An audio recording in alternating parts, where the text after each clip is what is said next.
ละนอ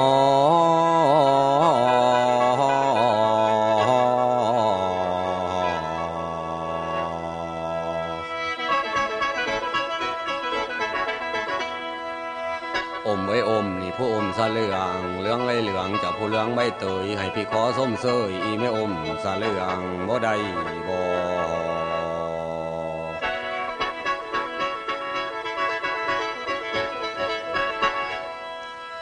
โอ้ละนอ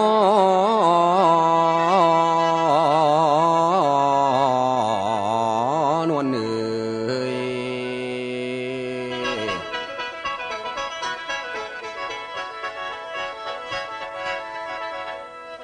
เดี๋ยวนี้จะฟังเด้อเจ้าอีแม่ดอกโกสมฟังเด้อเจ้าอีแม่ดอกโกสมที่เว้าเรื่องปฐมมูลฐานต้นเหตุตามผมได้สังเกตขังเก่าเดิมด่าเปิดเด้อพ่อเปิดเห็นในตำลาภูมิฐานบันยุสิเว้ามาแต่ปู่ย่าสังไข่สีบ่ท่านมีเป็นด่ากาดวางบ่มียังจักยางโลกมุนสูญหายเด้อย่าพ่อบ่ท่านมีอันใดยับแยบแย่บ่มีพิมพ์มีแบบวังเป่าปุนเปลี่ยนบ่มีฟังมีแดนควรซุ้มกลุ่มเมฆตั้งแต่ก่อนโลกยังเป็นวิเวกเบิงบางกลางหาวบ่มีเดือนมีดาวหินตมลมลวงโลกเป็นดากัดขวงแกฟูงเจ้าตรงฟังแต่12ตั้งวิญญาณยับเกิดเปิดมาเห็นด้านพ่อและสลางทางใจ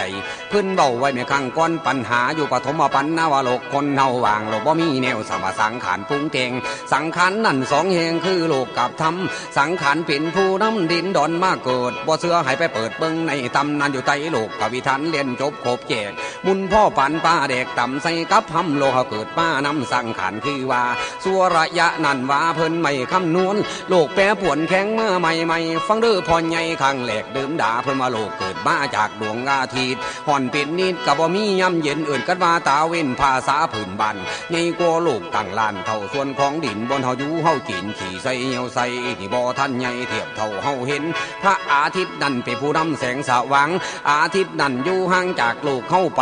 แม่นสิไกล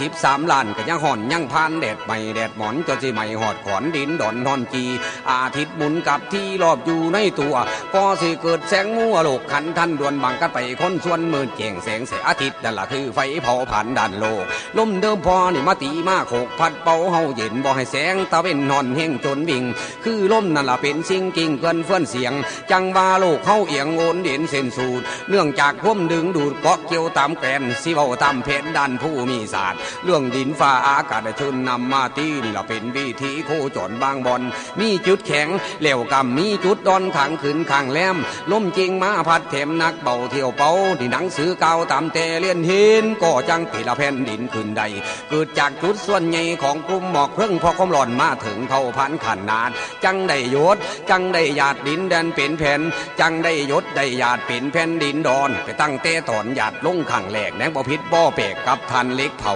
ลมเดิมพอลมน่ะพัดบ่เศร้าดนไปเลยกำพัดดันแหลไปตามกันจนแห่งดินแค่จะเป็นแผ่แต่โลกเป็นเป่าหวางแนวข้างบ่มีปีหรือมือวันยังบ่หูส่วนในประมวลเขาขอบ่เคยพออ่านเห็นแล้วฮันนี่อีพ่อตั้งแต่ก่อนโลกยังเห็นยังจักปีบ่ได้ว่าในตำราบ่บอกไว้ไผกะหูสู่คนนอถึกบอนยนต์กะยนต์หดเหี่ยวเป็นดินคันบ่สูงเป็นผู้ใหญ่จนคุงฝ่าถอยลงมาเป็นน้ำลำของห้วยห้องบ่อนต่ำๆกะเป็นห้วยเป็นหนองจนบ่ทนสิเว้าเดาดนสู่ฟังนี่ละครั้งโลกสิเกิดหัวที่กว่าสิมีสัตว์สาเกิดป้าน้ำกลจังว่าคนเฮานี่ที่รุ่นหุ่นไม่คนบ่ได้เกิดผอมดินฟ้าดังเขาอันนี้เทียบกับบุคลาธิฐานขั้นเทียบธรรมาธิฐานเพิ่นว่าคนของเฮาเกิดมาตั้งแต่พูนตั้งแต่12ศูนย์ตั้งวิญญาณยับเกิดคือ01ว่าหาย02ว่าสาย03ว่าละมิตรละมี04ว่ามาลำมาร้อยคัน0ว่ามิตรมี06ว่าแต่กี่07ว่าแต่ก่อน08ว่าแต่ดัง09ว่าแต่เดิม010ว่าเวหา011ว่ากลางเฮา012ว่าสุดสวยเดิมที่เกิดก่อนตอนต่อไปหันจังเป็นแม่น้ำบัวซ้ำเกิดมาตั้งแต่ก่อนนอพอนอกี่บ่ทันได้อาจีดอกบัวจูมเป็นปทุมมาท่องกองแดงแสงกาบาดศรัทธาเจ้าพระปฐมจริงมาเกิดด้วยกำเนิดดอกไม้บัวแก้วห่อไก่พระปฐมเกิดได้ก่อนหมู่หัวที่ขั้นพระปฐมเกิดขึ้นมาแล้วอีพอเพิ่นกะสีเอาขี้ไข่แตงคนลงไว้เอาขี้ไข่มาปั่นยิ่งใช่เอิ้นว่าปูเอาขี้ไข่ไฟใส่มาปั่นเอิ้นแม่ยิ่งเพิ่นว่าปิงสิงหนาเอิ้นว่ายาสังไข่สีจังสั้นดอกอีพอก็สิมีหมู่คนแต่เข้ากี่เวลาปั่นผิดกันบ่แม่นง่ายได้ยิ่งปั่นหงายไส้ปั่นขวมคว่ำเบาจังต่างกันปั่นผู้ใดก่อนเพิ่นว่า ตามตำนานเพิ่นบอกไว้ว่าปั่นผู้ชายก่อนเนาะขั้นปั่นผู้ชายแล้วเฮ็ดจังไดปั่นผู้ชายแล้วก็ขวมลงขั้นจับไงขึ้นจังมาลุ่งล่างหกหนวดเข้ามุมเมาขั้นพระปฐมนั่นสีเอาไข่ทั้งขัวไปปั่นเป็นผู้ชายขั้นปั่นแล้วก็ขวมลงบาดนี้ดินผู้ชายผัดเลยเหลืออยู่3ก้อนพระปฐมก็เลยเอาทิ่มไปนี่สักก้อนว่าซั่นบาดนี้ก็เลยมาสีข้างทั้งซ้ายปั่นเป็นผู้หญิงขั้นปั่นเป็นลูกพระธรรมน้ำพระธรรมขึ้นมาแล้วตีนแข็งขามีเบิดซูเนวเกสาโลมามีบุดครบถ้วนแล้วเลยหงายเจิบเมิบไว้อีพอขั้นหงายเจิบเมิบแล้วจังสันผู้ยิ่งปกติแล้วให้มีนมว่าสันพระปฐมสีขี้ไข่บ่ออกจำเป็นพระปฐมก็เลยเอาดินของผู้ชายไปเฮ็ดนมผู้ยิ่งมันเป็นจังสันจังว่าผู้ชายนั่นเห็นนมแม่ยิ่งนั่นคิดอยากบ้าอยากบายความจริงแล้วบ่แม่นอยากบายดอกอยากค้ำเบิ่งขี้ดินของเจ้าของมันสิยังบ่เพิ่นว่าจังสันได้บาดนี่งามขาผู้ยิ่งก็คืองามอย่างสติกแป้นโดดโตดบ่มีหยังจักแนวบาดนี่พระปฐมก็เลยว่าบ้าสมาอยากตายหามันแต่โว้ยว่าสันผู้ยิ่งว่าพระปฐมก็เลยเอาของผู้ชายไปพึกเขางามขาของผู้ยิ่งเฮ็ดโตดโหมดอยู่คือเต่าน้อยนี่อีกละจักสิเฮ็ดจังไดบาดโตดโหมดก็โตดโหมดอยู่ซื่อๆขั้นต่อมาพระปฐมก็เลยว่าป่ะกูมาใจหายให้มันเถอะเนาะว่าสันก็เลยเอาขวานบักยื้อบักกิงกี่ฟาดเขาใส่บักเบิดแข้งโลดบ่ได้แน่ติดเข่าเคืองบ่หูจังว่าพระปฐมบ่ได้แน่แล้วบ่ได้แน่มันก็เลยบ่ทอกันข้างนึงหน่อยข้างนึงใหญ่ตัวหมอแค้นเจ้าสังเกตเบิ่งเด้อบาดนี้เด้อบ่แม่นก็สังเกตเบิ่งคันบ่เชื่อข่อยมันเป็นจังซั่นมันเป็นจังซั่นตัวนี้จังซั่นแล้วและหะนี่ขั้นปั้นขึ้นเป็นคนแล้วน้ออันผู้ชายนั่นยากมองใดผู้ชายยากมองบักไข่หำขั้นหน่วยบ่ทอกันก็บ่ได้เอาตาซิ่งมาสั่งเบิ่งแล้วขั้นทอกันก็จังเอานี่ก็บ่ทันยากมองยากบ่อนไหนยากบ่อนซี่ทอหูล้มทอหูเหี่ยวขั้นซี่เลี้ยวซ้ายก็บ่ได้มันอยากเล่นน้องเมียขั้นซี่เลี้ยวขวามันอยากใส่แม่ป่าซะแล้วจำเป็นตัวต้องซี่ซื่อๆตรงๆโลดเพิ่นจังว่า10ปีอาบน้ำบ่หนาว20ปีเล่นสาวบ่เบื่อ30ปีตื่นก่อนไกล40ปีไปให้บีบขา50ปีไปหน้าข้างหุย60ปีน้ำเป่าคุยบ่ดัง70ปีตีละครั้งบ่ม่วนมันเป็นจังซั่นในวันเถาะแล้วบัดนี้ขั้นหงายเจิบเมิบไว้จังซั่นแล้วเนาะผู้หญิงเนาะอันขั้นฟันขวนปุบเข้าไปแล้วอันพาปฐมเลยทกขวัญออกเลือดออกบ่เศร้าจักเถื่อบาดนี่จักเฮ็ดจังไดจังสิเศร้าพระปฐมก็เบิดความคิดแต่วันเถาะเอาขี้ฝอยไปยัดใส่ก็บ่เศร้าเอาหมอยข้าวโพดไปปกไว้ก็บ่เศร้าบาดนี้จำเป็นจำไปพระปฐมงวกคุณงวกพี่อันจักว่าแขนบักม่วงหิมพานต์จักตกตายหามาแต่ว่าเหิงอยู่ข้างพระปฐมมันตัวหมอแค้นคั่นพระปฐมเห็นแขนบักม่วงหิมพานต์เลยจับยัดใส่ปั๊บโลดแน่นอิงติ่งกล้วยเบิ่งก็บ่ติงหั่นนี่บ่ติงก็บ่ได้จำเป็นผู้ชายผู้หญิงนี่ต้องมีเลือดไทยเทบาดนี่เลยปั่นขึ้นมาผู้ที่3มีพอปั่นซื้อมันจังไดบักผู้ที่3ซื้อบักพญาท่อนบักลาท่อนเอ้ยตัวอย่าเฮ็ดอีหยังจักแนวเด้อล่ะเด้อให้ก็อย่าหาหน้าก็อย่าสร้างก็อย่าเลี้ยงไก่ก็อย่าต่อให้โตนั้นรักษาแขนบักม่วงหิมพานต์ให้พอแน่พญาท่อนเลยรับคำปากของพระปฐมว่าครับผมสิมาเฮ็ดให้ดอกว่าซั่น30มื้อให้มึงไปคุ้ยเบิ่งเทื่อนึงเด้อบักลาเด้อเพิ่นว่า30มื้อไปคุ้ยเบิ่งเรื่อยแล้วหมอพญาท่อนบ่ทนสิคุ้ยไอ้วันเถาะเพราะฉะนั้นลางคนก็ได้ใส่โกเต็กผู้ตัวบักพญาท่อนมันคุ้ยแห้งมันเป็นจังซั่นไอ้วันเถาะบาดนี้คันปั้นเป็นคนแล้วเนาะเป็นปูเป็นยาอันหมายความว่าปูสังไขสายาสังไขสีปากไปไอดังแล้วพระปฐมก็เลยถามว่าเอ้าปูสิตียาสิตีมองใดขอสิเฮ็ดให้ไหมญาตีปูสิตีใสปูตีญาสิตีใสว่าสั่นพระปฐมถามบัดญาน่ะบ่ได้ตีปูดอกปูก็บ่ได้ตีญาปูว่างามเบิดแล้วแนวแดงบักมูพาเพิ่นว่าบัดหาญาตีปูสิตีมองใดญาตีปูมีละแม่ตีแต่แม่งอันนั้นมันสั่นบ่หันปลายพระปฐมก็เลยสิเอาไข่พึ่งไปตื่มไปให้มันหันญาแล้วเห็นจังสั่นหรอพ่อมอยเมื่อยใจจังสั่นละคนเฮามันเป็นนับแต่ผู้ปั่นผู้รอตั้งแต่กกแต่กอเงายอดออดอ๋อผลตัวอีพอตั้งแต่กกแต่กอเงายอดออดอ๋อพิษตั้งแต่ต้นต่อเถิดมาที่แรกอันเป็นผู้ยิ่งกระแตกแย้มแงะทั้งกลางเนาะพ่อใหญ่เนาะจักเป็นต่ออีหยังแหล่คือหางเต่ายิ่งได้รับมุ่นเก่าโม่ละดกเดิมบ่แม่นสู้พันเสริมได้มันเป็นจังสั้นดีพอผู้ใช่นั่นเกิดแต่หัวที่เป็นคือไปเล็กซี่แหลมบอดลอดมีของใบทายอดนำมันโปเคนมันกระไรสิเป็นคือกันพอถวดเจ้าอีหยังใหญ่มาแน่กระสวดขึ้นมาสวดจนขับงามขาสีแดงจึงคืนกินหลายในพะดึงแห่งปิ่นตาดูอนันทอสันหมูกลวิดลางงางตัวมันเป็นน้ำหยังจะว่าหมอแค้นค ข่อยว่ามันเป็นน้ำสร้างตัวผู้ปั่นเฮามาหมอสุพรรณโนภาสาธุผู้ปั่นสาธุเด้อให้เราไปเกิดสั้นดาวะดิ่งสาหรือสั้นดูสิดาญามาฝ่าย้อนปั่นดีเบิดทุกบอลหรือบ่มีแนวตีหรือหากผู้ใดตีเนี่ยเราผู้เราปั่นคุณผู้ฟังตีมองใดตีคนผมบ่ตีได้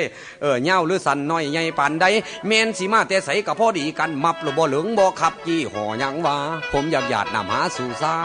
สตร์อีพอ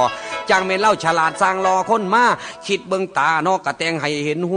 หูกะแตงให้ฟังเสียงดังกะแตงให้เฮาดมกินรสปากกะแตงให้เฮาดื่มเฮาชันมีหอดฟันให้กัดให้ยำมือสองกำก็ได้จับได้บายขาได้นายแตงให้เฮายางจังเหม็นสร้างกะอีลออีลีก็มีคุยไว้ท่าทีซะแล้วนอกจากนี้ก็ปั้นเนื้อปั้นไก่นอกและในขนหนังเอ็นดูกจังว่าเล่าปั้นถูกครบถาดครบคันแบ่งท่อกันเลือดล้มผมเกตกองกิเลสซึ่งเหงือเลือไข่ตับเลือดไตมัมบีใส่ปอดมีตลอดทุกอันบ่คือกันแต่เจ้าคกข่อยสากกันแนวนี้บ่ยากดอกเอาใส่กันเปลี่ยนแมนบ่อีพอคันผู้ยิ่งมีเอ็นความลงเพิ่นเบาไส้มีเอ็นความลงเพิ่นเบายิ่งมีเตาหลังแตกให้นอนหงายมันก็จังสบายบัดผู้ไส้คืนขี้เจ้าเอิญข่อยก็เอิญพี่สารนางเจ้าเอิญข่อยก็เอิญพี่ข่อยเอิญเจ้าก็เอิญอีหนูสิว่าข่อยเว้าดูเรื่องหีเรื่องกลโมแมนเด้นี่ตั้งขี้แท้ข่อยบนถึงบุญถึงคุณนี่ละคนดุดหนุนกับบ่ลืมบ่เกิดขั้นไผเปิดห้องรอโตมามันก็พ่อปั่นหมาตีละบ่เว้าหอดจมอยู่เป็นจอดอยู่ถูกเวลาหมอสุพรรณโนภานี่บ่แม่นคำหยาบมันก็ได้สิบาปคำว่าเจ้าสิมาหาตีว่าข่อยลำเพอฟังเอาเถอะนี่ล่ะของดีสาธุผมอยากพ่อตั้งแต่มีนี่สู้9 บาทอย่างมีหลายอย่างต่อคุณเมมันดาเพิ่นยังว่าคุณแม่ทอผู้เขากาคุณพ่อนั่นทอฝ่ากับดินน้ำแม่มีอยู่12น้ำพ่อมีอยู่21ร่วมเกณฑ์กันเขาเป็น32คักแน่เจ้าละลืมคุณแม่ติเหรอเจ้าละลืมข่อยละบ่ลืมคุณแม่ที่ข่อยเว้าเรื่องหีเจ้าละลืมคุณพ่อค่อยเสียกบ่เว้าน้อยกะเจ้าตกอยู่อาบใบจังว่าคุณเพิ่นหลายตัวละแม่ครับพอคิดเบิ่งบัดเพิ่นรอสูบเซาเฮาล้มแน่เนาะอีพอเนาะบ่จักจูบจักจุ่มเหงื่อไหลไข้แตกข่อยบ่เห็นสิแปลกคำว่าหีปั่นนั่นได้ข่อยก็โลบ่ตีเบิดยังเบิดเหยียดข่อยบ่เคยรังเกียจปั้นมากปั้นน้อยสั่งแต่ผู้ปั้นหมอยที่เราเป็นตาขาจักเราปั้นปกหน้าดอกหีเมเล่ายัง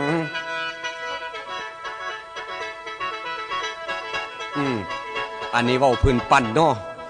บาดนี้ขั้นปั่นเป็นโตคนขึ้นบ้าแล้วก็ทุกยากปากหมองเป็นอย่างจังคนเฮานั่นจังทุกยากปากหมอง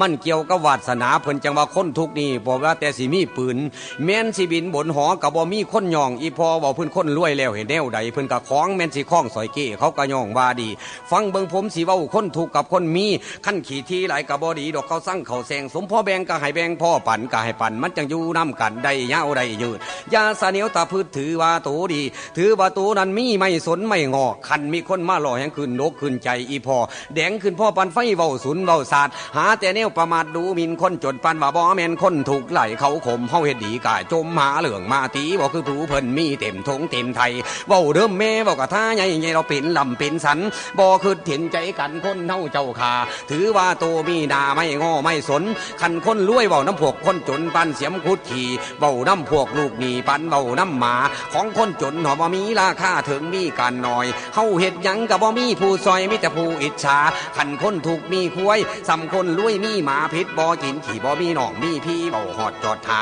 คันคนรวยย่างไก่3 ถุงได้ก็อื่นทำเบิ่นเบิงมาหอดแล้วฟอกระเตือกะตึงหาเข้าหาป่าคันคนถูกไปหาเพิ่นบ่ปูหอดสาดคันแม่นผู้กระพื้นมันขาดเอาไว้เลาะไปสั้นข้าเข้าหนังนั่นก็ว่าเคียงบ่อนยัง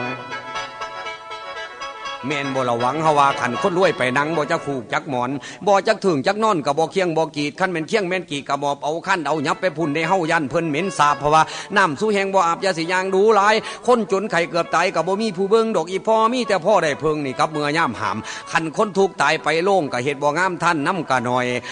คันคนรวยตายไปเบิ่งแน่อีพ่อบ่จักใหญ่จักน้อยเต็มเฮือนเต็มซ่านมาซอยเวียกซอยงานซอยผักซอยมีบ่จักน้องจักพี่หัวงอกกะไปจักเป็นไผต่อไผเต็มเฮือนจากภาคตั้งแต่เงินใส่ปากก็เป็นหมื่นเป็นพันคันคนทุกตายไปหอดบ่มีผู้งั้นเงินดีเป็นมูตั้งแต่พระเพิ่นก็บ่อยากอยู่เฝ้าสวดเฝ้านี้พวกผู้สาวนำมาเงินเงินดีมีแต่ขี่ไล่ๆมีแต่ขี่ให้ดิบดำเห็นมาแล้วจังลำบันได้กันยาบ่แม่นผมนี่ว่าเว้าเสียดเว้าสีดอกอีพ่อคนทุกกับคนมีหักพิษกันอยู่เนคิดจังสี่ซะพ่อแม่นักปราชญ์อาจารย์สมมุติว่าเฮามีงานจินดองเลี้ยงแขกแม่นบ่พวกคนจนหลบไปได้สะแตกแกงบักตุนกับไข่จักเป็นเด่นผู้ใดดอกห้อย หกค่อยหาดแกงกระดูกใส่ผักกาดกูเศร้ามึงเศร้าขั้นแม่นเหล่ากับแม่นเหล่าน้ำขาวสาธุทรงต่ออิ่มบ่อิ่มให้มึงเศร้าโลดเทาะบึดเร็วไปขั้นเน่าถามว่าน้ำกินอยู่ใสแล้วก็สี่บอกไปว่าน้ำกินอยู่องค์บ่ได้ตักมาทรงดอกขอยากนำงานเพิ่นว่าโลดขันคนรวยไปกินเป็นอย่างไรพอพองน้ำตกตะหวานซอยทีซอยห่างพองเหล่าโค้งเหล่าคางตูกแก้วโซดาขั้นแท่นอกแท่หน้าเต็มจานจูกู้บ่ได้ลูกได้อยู่ไปไสมาไสอิ่มปันใดเพิ่นก็ว่าบ่อิ่มบ่จักว่าแนวใดพองจับเด็กก็ไปยงอยู่เอาจนดูคางปูซึนดื้อเป็นกระเด้งสับมือมักหยังเอาโลดบัดสิเมื่อก็ยังมีผู้โปรดนำทรงถึงมือว่าลูกกูหลานกูเสือแนวแถวแม่ถูกคนเฮาจะไปเห็นแก่ดูถูกกันหลายยามสิลมสิแต่อาศัยกันถูกอย่างตายว่าสั่นก็บ่ต่างฝังอยู่คือกันอย่าคิดว่าไผมันสิดีไปตลอดอีพ่อน้ำมันขึ้นสุดยอดก็ยังลดลงเป็นสมัยซุมื้อนี้คนชั่วเป็นคนดีคนกะลีสามัญให้นางปองเป็นเจ้าคนสาราคนเฒ่าหัวเข่าแขวร้อนอ่อนย่อมฝูงหนุ่มน้อยบ่หานกาลื่นเขาแล้วมันเป็นอย่างนั้นอีพ่อเป็นหยังจังมีผู้ถูกผู้มีมันเกี่ยวกับวาสนาสินสาอันพญาแถนแต้มดากให้เฮามาเกิดตั้งแต่ก่อนตั้งแต่พุ่นละพระปฐมปันให้มาให้เฮาห่างให้เฮามียกตัวอย่างคือเฒ่าแก่ใหญ่ๆว่าทั้งเมืองอุบลเฒ่าพุ่นละอย่างศิลราชบุตรบ่หรือว่าเฒ่าแก่ทวีศิลป์บ่หรือว่าเฒ่าแก่ใหญ่ๆนั่นก็เป็นน้ำบุญวาสนาของเพิ่นในวันทอบาทที่ผมเลยสิเว้าพื้นวาสนาแบบเดียวกับลุงเพชรแหลมสิงห์ก็ว่าบอกแล้วแต่วาสนาสุดแต่สุขชะตาจะเข็นจะฆ่าหรือว่าจะส่งได้มาพบน้องก็วาสนาแม่สมยงวาสนาของพี่แม่ตรงพี่เองก็คงจะสิ้นหวังอันนั้นลุงเพชรแหลมสิงห์เขาหลอกบาทนี่ลุงเพชรแหลมสุพรรณสิหลอยฟังอีพ่อบาทนี่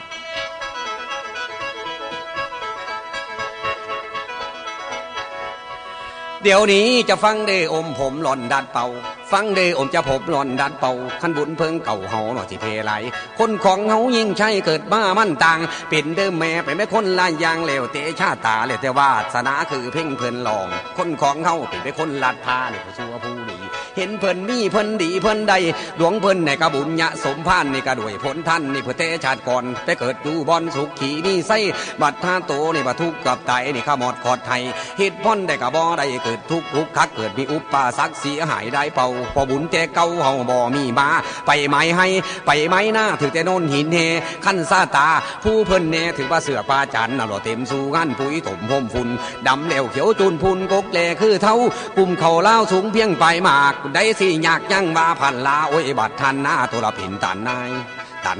เป็นฐานในสั่งมาเป็นฐานในจนกาไตมันแล่นเห็นทำจนกาไตมันแล่นเห็นทำฝนตกค่ำคันเทผัดขาดน้ำไหลสาดลงห้องเป็นฝอยดาแหลเขียวคือหมอยอีบาลองห้องแหง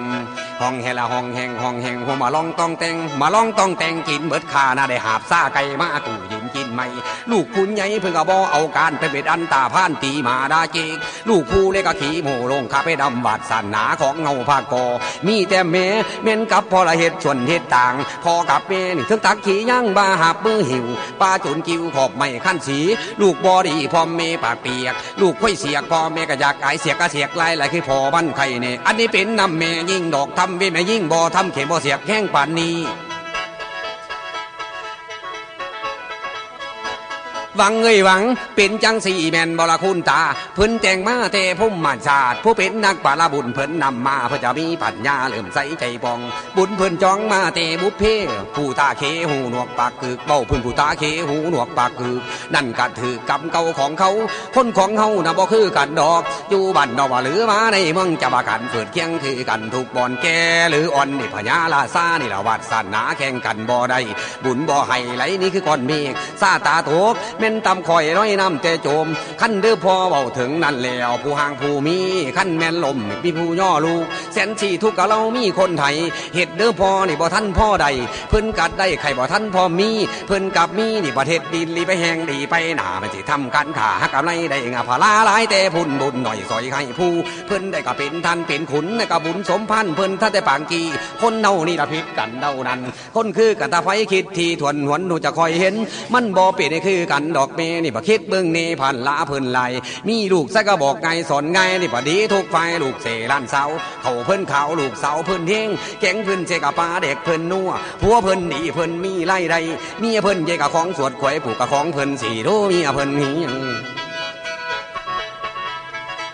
เอาเด้อพอผู้ใดได้เมียไม่บุญไหลสายยาวไปได้เมียสาวปะได้งัวเศร้าแม่ได้เป็นน้ำเท่าแก่แล้วบัดนี้ผู้ใดได้เมียสาวปะได้งัวเศร้าแม่ไปได้เมียแก่ปะได้แม่เศร้าคนได้เป็นน้ำกูสนเพิ่นเตชาติก่อนเลี้ยงควายดองก็เป็นตู่เขาคำเลี้ยงควายดองก็เป็นตู่เขาแก้วอันนี้แล้วเพิ่นว่าพันลาเย็นมีช่างศึกษาเข้าขันได้มาสอบได้ชันนายพันนายพลนี่บ่ดีกว่าคนซาตาเพิ่นทรงลงไปทุ่งก็ได้ก่อนค้ำตันไปขุดมันก็ได้ก่อนทำลานเพิ่นตั้งห้านซื้อสิ่งขายของได้แต่เงินแต่ทองคนซื้อนวลยัวในประจังสั่นตัวขั้นผู้เพิ่นดีขายไปหึงรถมีรถล่ามาใส่หึงไปเราเป็นพ่อข้าใหญ่เย็นเส้นของมีแต่แดงว่าฟองดองสมความปางกอบมีแต่สอบแขกลังสังคมเพื่อได้สั่งสมความดีมาไว้สมเดิมพอสมเพื่อเพิ่นจังได้มาสมปัตถานาได้เมียมากะสีใสในสวดบ่มีคนมีหนวดมุนลุนเทิงตุนคุณเทิงข้าไปหน้าทำหิมมองสนุกนอนเต็มน้องตาผองแก้งว่าแต่แข็งเอาละอีพ่ออันนี้วาสนาเนาะแล้วเงินหรือแบ่งของเพ่งใส่ใจโศกซาตาเพิ่นให้หาได้จริงอังทงเพิ่นจังว่าโศกทรงลงซาตาทรงลงโศกสังหลังซาตาสังหลังถึกแค่หังถึกสร้างคมแนวสร้างกับบ่มีเพิ่นว่าถึกแค่หังถึกสร้างภาระสร้างตั้งแต่ดนเพิ่นว่าจังสั้นดอกคนก็เฮาคันบ่ทุกข์ก็บ่ยากคันบ่ปากก็บ่มีผู้เหลียวธรรมดาคนเฮายากจังได๋แน่เพราะว่าทากไม่สนควรบ่เขาก็ยากปากบ่มีผู้ฟังก็ยากเนาะมีหนังบ่มีโรงเขาก็ยากปวดท้องขี้ฝนตกลิ้นหนดยากใหญ่กินมักไฟยิงทองจักสิยุ่มอยู่จังใดพอเอ้ยอันนี้ยากขั้นทุกเด้เจ็บปวดท้องอยู่ไกลหมอนี่ก็ทุกย่อมือขอท่านกินเพิ่นบ่ให้นั่งหิวตายนี่ก็ทุกป่องสร้างผ้าอยู่กลางป่านี่ก็ทุกป่องไก่เถื่อนอยู่กลางไผ่นี่ก็ทุกเดินทั้งไก่หิวหอดน้ำนี่ก็ทุกตะวันคำยันเสือข้างขี่ไก่ทั้งหมูค้นปล่อยนี่ก็ทุกไล่หมูหน่อยไปขายไทยนี่ก็ทุกขั้นดอกบ่ทุกแห้งดอกขั้นทุกแห้งทุกจังใดเพิ่นว่าทุกบ่มีเสื้อผ้าฝาเงินเพ่ก็ไข่นี่ทุกบ่มีเสื้อผ้าฝาเงินเพ่พอลีอยู่ทุกบ่มีเขาอยู่ท้องสีนอนลีอยู่จังใดทุกแห้งบ่แห้งซ้ำนี่จังบ่ทันแห้งฟังสุพรรณสิบ่ให้ฟังว่าทุกแห้งขั้นทุกแห้งนั้นทุกบ่มีเสื้อผ้าฝาเงินเพ่ก็ไข่เนี่ยทุกบ่มีหู้แย่จักสิให้ข่อยหื้อตีนสินล่ะผู้ใดนี่ทุกเติบคนเฮาแม่นบ่อีพ่อ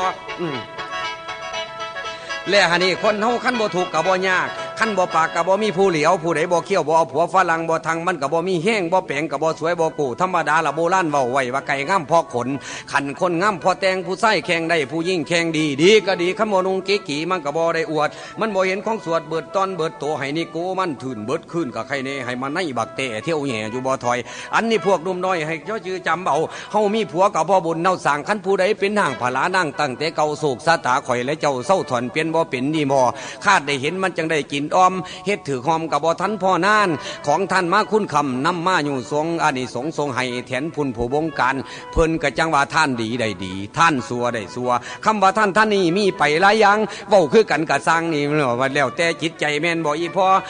ท่านอาศัยอะไรศรัทธาหัวโตบ่แม่นท่านเสียเป่าได้จะได้ผ่านลานี่ก็ผิดจังว่าในทำเพิ่นบอกได้ก็ได้อยู่ดอกพ่อปุ่นพ่อแกงบ่ได้แห้งเหลือบุงเหลือตาสมมุติว่านี่เฮาได้ผ่านลาคันแม่นใจบ่ใสศรัทธาก็บ่กล้าเห็นบ่เพิ่นได้ว่าคนใดทำท่านสื่อพระตินณบันท่านพาเปลือกใบเพิ่นยังได้เป็นเทพบุตรเพิ่นท่านบริสุทธิ์เน่าปังภาศาสตร์ด้วยผลบุญสะอาดจิตพองใสดีหมอสุพรรณนี่สงสัยอยู่ดีโบราณเพิ่นฟินดีพอจักเป็นเพิ่นเว้าเล่นบ่หรือเว้าอีหลีเพิ่นว่าผู้ท่านกลนั่นได้เป็นเศรษฐีผู้ท่านหีได้เป็นเมพระพุทธเจ้าเพราะว่าลังคนเนาะผู้ลังคนเว้ากับว่าผู้ท่านกลได้เป็นเศรษฐีผู้ท่านหมีนั่นได้เป็นเมพระพรหมผู้ท่านนมนี่ได้เป็นพระพุทธขั้นเจ้าท่านให้เจ้าท่านเบิดสุดถึงหีถึงนมท่านให้ผมหมอแค้นก็ได้ท่านแต่ของใหญ่ๆเด้อน้องคนสวยเอาบักลาหวังบาได้หามองลงลงทั้งใดล่ะลงทั้งหลายๆแนวแน่นอนการลงมันก็ลงมีหลายแบบเห็นบ่ผัวเมียนอนน้ำกันล่างคนขึ้นทั้งซ้ายบัดลงทั้งผัวก็มีล่างคนขึ้นทั้งผัวลงทั้งซ้ายก็มีล่างคนลงบ่เป็นลงบ่เป็นเต็งลูกให้อยู่เบิดขึ้นบ่ได้สะแตก็มีเอ้าลงทั้งพุ่นเบิ่งบัดได้สารคามบักลาจักหน่อยหันเจ้า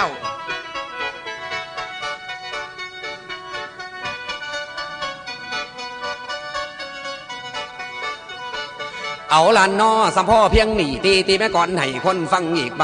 จ้าละในตอบตาในท่านเขาเตหลังนั่งผักจังไปในป่าหังหอมจักเก่าเรื่องกับพ่อเบ็ดในปางไปสั้นแล้วนี่ก็นางมันที่ไม่ค่อยไปบำไปจังมาลิงเห็นไปละไพสนต้นตา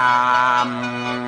ลำนั่นแล้วลำดันแล้วไม่รู้กับขาปองสบายซ้อนตั้งต่อกันจากกรุงศรีละวังนั้นถึงวังเขาพิบูลบุญปิ่นทั้งละวังเดินไปนานข้าละหน้าได้ที่มันหยดพอดีมาที่เดินต่ำโพละบอเศร้ายำเศร้าจากเขาพิบูลผู้เบทนลงลัด